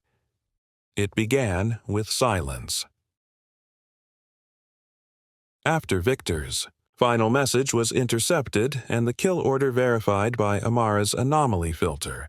No one spoke for almost 20 minutes. Amara closed the terminal. Layla paced. Ibrahim stood frozen in front of the prototype, one hand still gripping the wrench he'd used to calibrate the water pressure buffer. His knuckles were white. "We move now," Maya finally said. "We finish this before they finish us." Kwame stood beside her. Agreed, but not rushed, not reckless, strategic. They expect panic. Amara added, "I've isolated the last incoming pings. They're triangulating, not quite ready to breach." "How long?" Dmitri asked. Amara hesitated. 72 hours, max. If they don't get what they want by then, they'll use alternatives." "Alternatives?" Heinrich asked. Amara's reply was flat. "EMP, infiltration, or a PR leak that brands us extremists." The team had finalized the ignition cycle days ago, but no one had dared to run a sustained stress test. Now they had no choice. The prototype was unlike anything the energy world had seen, an elegant, self-regulating, humidity-harvesting closed loop. It pulled trace moisture from air, fed it into a multi-membrane purifier, and powered its process via microthermal cycling and solar-supplemented resonance. Everything was housed in a pod no larger than a dishwasher. But its output? Enough power and clean water to sustain 20 families. Scalable. Replicable. Weaponizable. That was the problem. "Once we activate," Layla said, "we broadcast proof of concept. We can't undo that." "Then we make sure the proof gets to the right hands," Maya said. "Open source distribution. 3 layers of obfuscation, multiple caches. Pirate the future, Sophia said with a smile, like engineers with an agenda. No one laughed. Victor wasn't seen for the next 12 hours. Tomas had locked him in a secured room after the team vote, but Elon ordered he be treated humanely. Water, food, light. What he did was wrong, Elon said. But we don't win by turning into him. It was Heinrich who eventually went in to speak to Victor. Alone. You know, Heinrich said, I once thought this place could never hold peace. Only echoes of old wars. Victor didn't respond. You tried to sell our future to the past. I don't forgive you, but I pity you. Victor finally looked up. You think I wanted to destroy it? Heinrich didn't blink. No. I think you were afraid of what it meant if it worked. Silence. Then Victor whispered, They said they'd erase my name, make me disappear. And now you've done it to yourself, Heinrich said softly. Kwame designed the final communication protocol. Layla handled encryption. Sophia and Ibrahim helped code the access layers. They chose nodes across the global south, Senegal, Manila, Cochabamba, Lahore, Curitiba. Not capitals, not tech centers, places where a system like theirs would be used, not studied. Amara created a neural map so the system could learn geographic nuances post-deployment. This way, units could adjust for climate, mineral density, and local water toxicity. Every time it adapts, she said, it writes back into the system, like a decentralized heartbeat. Dmitri built casing prototypes using discarded carbon composites and sand-infused polymer. Durable, cheap, resistant to tampering. What if they try to reverse engineer it? Tomas asked. They can try, Dmitri said. But I've seeded ghost data. If anyone touches the wrong sequence, they get spaghetti code and fake schematics. Nice touch. Old Soviet trick, Dmitri said. Hide the truth inside a maze of truth-shaped lies. At night, the team fragmented into pairs and trios, like molecules under heat. Maya and Elon stood beside the algae tanks, lit with dim blue. You think they'll believe us? Maya asked. The outside world. They won't have to, Elon said. They'll see it work. And if they still bury it, then we become harder to bury. Layla found Ibrahim reviewing final test logs. You haven't slept, she said. He smiled faintly. Neither have you. They sat for a while without speaking. Eventually, she said, I used to dream of changing the world. Now I just want to protect this little piece of it. Ibrahim looked at the prototype. Maybe that's the same thing. Day 0, 48 hours remaining. Tomas deployed a security lockdown. Door seals magnetized. All external comms disabled, except Amara's back-channel node. Kwame wrote a manifesto, not a technical paper, a letter, addressed to humanity, explaining what they built, why they built it, and why they gave it away. He insisted every team member sign it. This is our Rosetta Stone, he said. If the tech fails, the message survives. Heinrich stored physical copies in the bunker's old war archive beneath layers of false walls and decades-old crates labeled in fading German script. Hours to launch. A noise, dull, subterranean, like something scraping metal in reverse. Alarms didn't go off, because this wasn't a breach of code. It was pressure on the eastern foundation wall. Sophia and Dmitri checked the tunnels. Dust fell from cracks in the ancient infrastructure. They're tunneling, Dmitri said. Sub-sonic vibrodrill likely. How long? Maya asked, looked grim. Hours, maybe less. Kwame gave a single order.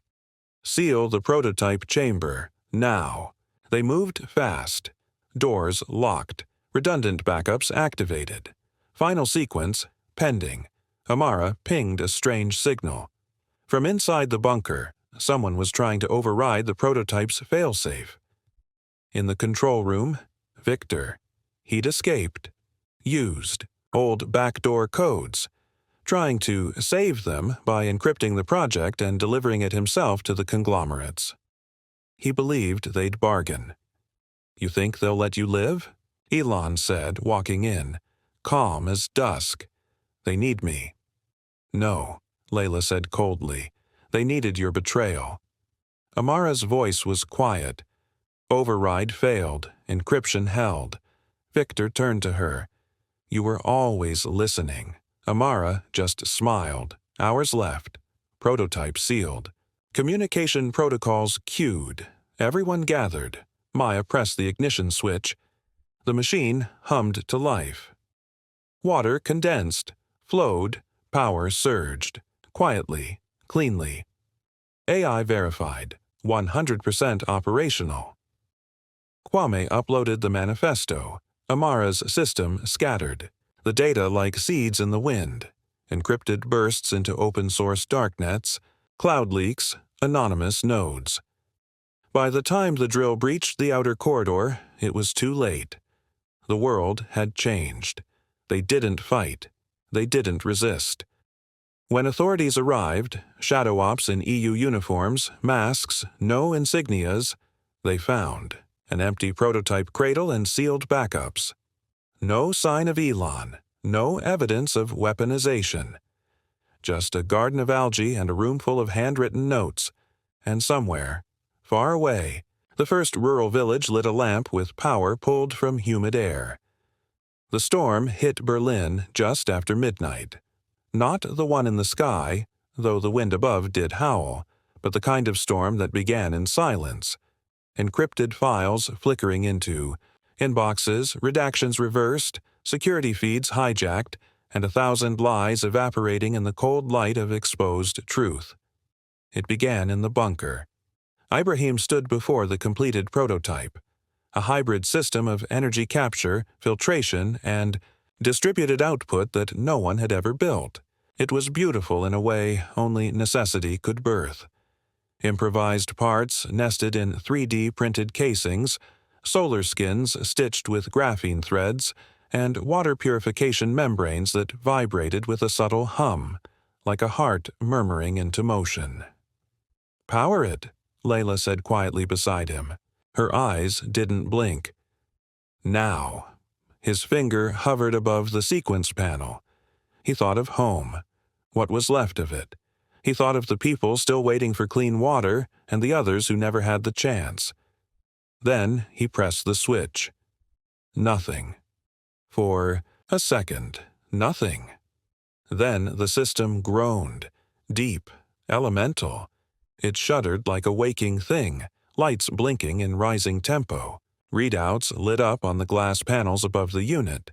Filtration engaged, solar capacitors rooting, energy throughput stabilizing.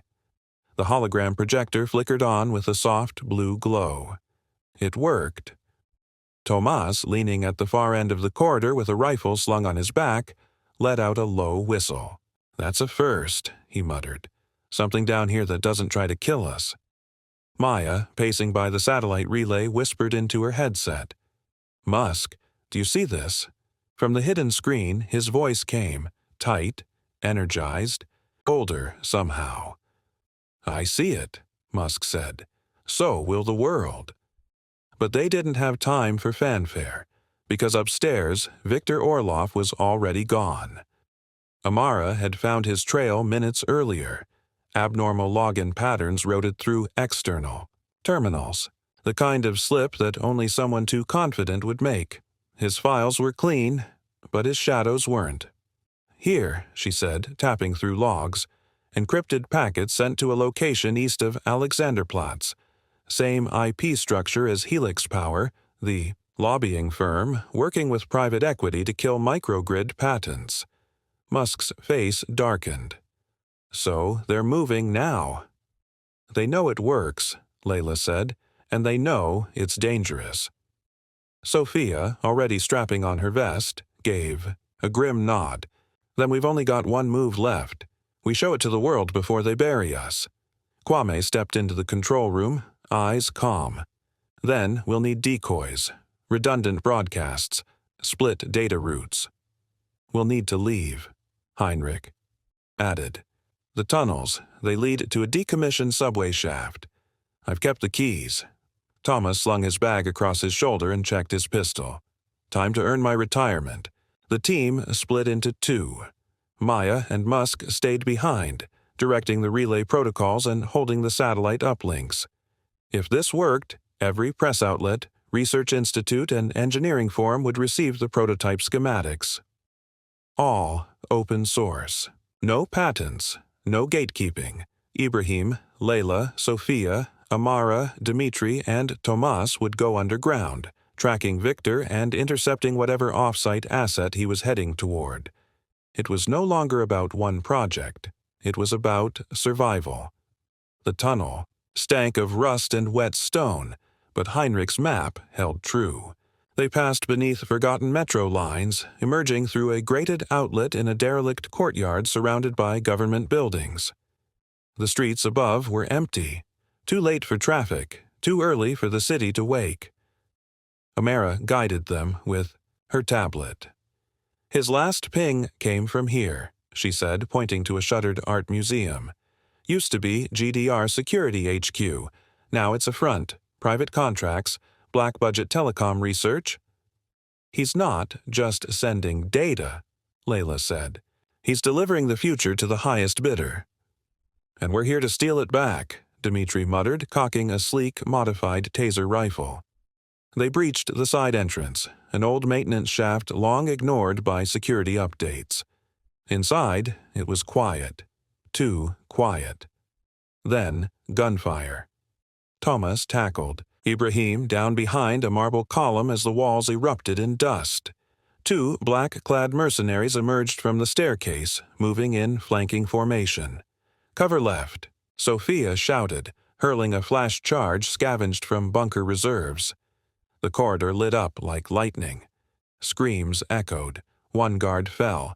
The other staggered, dazed, before Layla swept his leg and pinned him with a stun probe. Clear, Thomas confirmed. But that was a forward team. Orlov's not far. They moved fast now, following the pulsing hum of power generators through corridors lined with surveillance monitors. Then they found it. The server room. Rows of blinking machines stacked along glass walls. In the center, Victor. His hand hovered. Over a biometric terminal, a data drive slotted into the port. I wouldn't, Ibrahim said from the doorway, voice calm. Victor turned slowly. His suit was dusted, shirt untucked, but his face wore that same arrogant smirk. Too late, he said. The deal's made. No, Amar corrected, stepping beside Ibrahim. The world knows. Musk uploaded the specs. You're just a relic now. Victor blinked. For a second, something in him cracked. You think I care? Do you have any idea what they offered me? Protection, power. I would have run entire energy corridors across Eurasia. You would have sold out every village that needed this tech to live, Layla spat. Every refugee camp, every burned town, every forgotten corner we came from. Progress has casualties, Victor replied. Ask Musk. Ask your warlords. Ask your empires. And yet, Ibrahim said, his voice low, we're still here. He took a step forward. Turn it off. Walk away. Victor hesitated. Thomas leveled his gun. Your move. But Victor didn't raise his hands. Instead, he triggered a silent alarm. The facility roared to life. Red lights flaring, drones activating. Automated defense systems spun into motion from ceiling tracks. Back, Thomas shouted. Glass shattered as a defense drone sprayed a wall of suppressive fire. Dmitri launched a magnetic jammer, causing the drone to jerk, stall, and crash into a wall. Amara bolted to the central panel. I can lock them out, but I need time. Layla joined her, fingers flying over backup terminals. Routing a dummy. Signal. Buy us 10 seconds. Ibrahim saw Victor moving toward the drive. Too late. He leapt forward, slamming into the older man, the two crashing to the floor. The drive skidded across tiles. Victor swung a desperate punch. Ibrahim caught. His wrist, twisted, held. "You don't get to rewrite the story," Ibrahim said. "Not this one." Then he rose. Tomas secured Victor in cuffs, disarmed the last backup trigger on his belt. "He's done," he confirmed. So were the drones. Amara's override kicked in. The room fell still. From Ibrahim's earpiece, Musk's voice buzzed again. "We're live across every major network. The world knows." They returned to the surface at dawn. The sky above Berlin was split with soft gold. Sirens howled in the distance. Emergency responders confused by false alarms. And ghost pings. But it didn't matter. The story was already out. By midday, footage of the working prototype had gone viral. Engineering boards lit up. Activist networks across South America, West Africa, and Central Asia began organizing around the open source specs. Emergency clean water systems were being fabricated by noon. An NGO in Kenya pledged to replicate the full unit within a week, and the news finally broke. Musk's secret project wasn't corporate, it was humanitarian. Victor was arrested under charges of sabotage and espionage. Helix Power disavowed him. The industry scrambled, but too late, because the world had changed. Back at the bunker, Maya received the final call from Ingrid Schmidt. "I reviewed Ibrahim's case," the immigration officer said. "Under emergency provisions and humanitarian sponsorship, he stays. Permanently." Maya relayed the news quietly. Ibrahim didn't say anything. Not at first. Then he smiled. A real one. He stepped outside the bunker into the open air. Berlin was waking up, and so was the future. Tourists didn't know the story. They sat, took selfies, and left. But the few who did know, students, filmmakers, archivists, they'd pause. Sit a while. Sometimes they'd leave behind a reel, a note, or a USB drive tucked beneath the bench. Some were full of ghosts, others full of truth. Often both. It was spring again in Berlin. The steel-latticed square above the now decommissioned bunker had been landscaped into a small memorial park. Quiet, spare, and strangely futuristic. Gray stone, solar glass walkways, and a single inscription cut into a polished slab. 12 mines. 1 signal. The world blinked and began anew. The bunker itself remained intact, but entry was now limited. Occasionally, guided tours by Heinrich Weber were granted. Always by request, never advertised. When asked, Weber would simply nod and say, "It's not history yet. It's still becoming." 6 months had passed since the public unveiling. Ibrahim. Al-Farsi's name had been whispered across the media world like a riddle. The footage of his voice, shaking but firm, announcing the launch of a decentralized global water energy cooperative funded not by Musk's corporations, but by a new public trust, had gone viral, though few knew where he had gone after. He hadn't left Berlin. Not really. Though his legal status had been cleared, Ingrid Schmidt herself expedited his case in a political maneuver that nearly cost her job, Ibrahim chose to remain mostly unseen. He'd rented a small, windowed room above a Turkish grocer in Moabit. A pot of jasmine bloomed on the sill. On the walls, maps of the Sahel, coastal Nigeria, and the Arabian Peninsula. He wrote letters, mostly to himself, but one, written in Arabic on old recycled graph paper, had found its way to Layla Chen in Singapore. The world will always threaten to forget the places we come from, but we've left signals in the ground. The first rains will come, and when they do, I hope you're standing in the open, arms wide, ready to be soaked. Elon Musk vanished the day after the prototype launch. Maya Lindbergh said nothing to the press except, "He's where he needs to be. Let the work speak."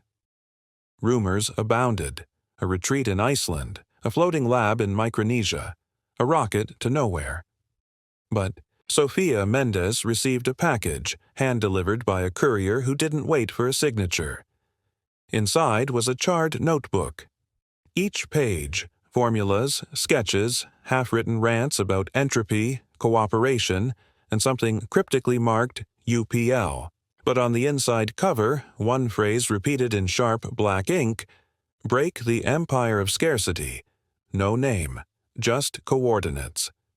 She wept, then boarded the next plane to Fortaleza. Heinrich Weber's museum tours weren't just historical anymore. They became pilgrimage. Artists, students, displaced scientists, dreamers. The bunker became a strange kind of sanctuary.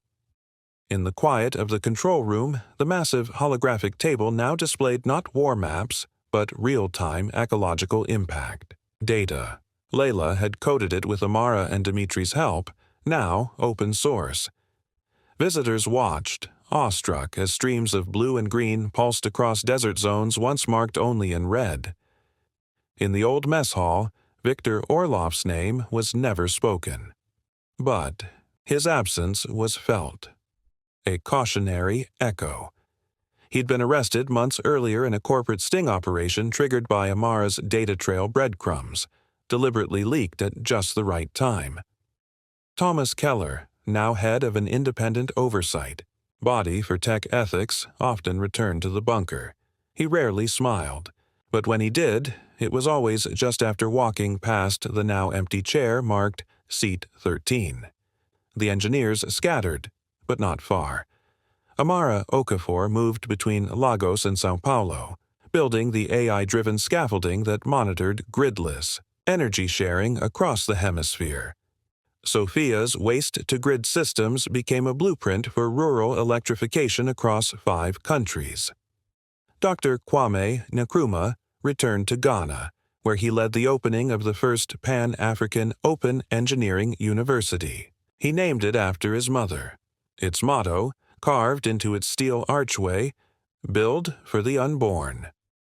Dmitry Volkov, against all odds, became a poet. He still consulted on micro-manufacturing hubs, but his real joy was found in evenings spent teaching Russian literature to Syrian refugee children in Kreuzberg. One morning, a girl, maybe 16, sat on the bench above the bunker. She wore headphones, scuffed shoes, and carried a notebook thick with sketches of cities she'd never visited. She found the USB drive tucked under the bench's lip. Plugging it into her phone, she watched grainy footage of 12 people around, a circular table, laughing, arguing, dreaming. At the end, a still image, a blueprint overlaid with a sentence in many languages. It started underground, but it was never meant to stay there.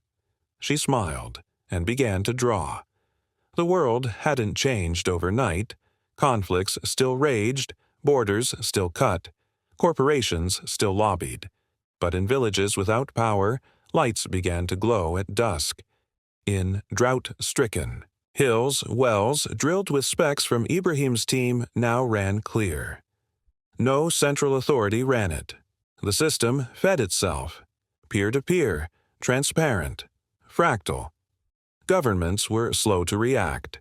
Some tried to suppress it, but the knowledge had spread, encrypted, mirrored, embedded in school curriculums and open forums. It couldn't be unlearned. The secret meeting in the Berlin bunker had, in the end, never been about secrecy. It was about ignition. A match struck in the dark, a circle of strangers who became co-conspirators of a different future. We will be forgotten, all of us. That is the way of time, but forgetting is not the same as erasure. Let the systems we build remember for us. Let the rivers we cleanse sing of us. Let the next child who drinks from a once-dead well know only this: someone once believed you deserved better. Ibrahim Al-Farsi, 2024, up. Next we have 2 more incredible stories that are waiting for you. Just click the image. You want to watch and it will take you there. If you enjoyed this video, make sure to subscribe. It would mean a lot.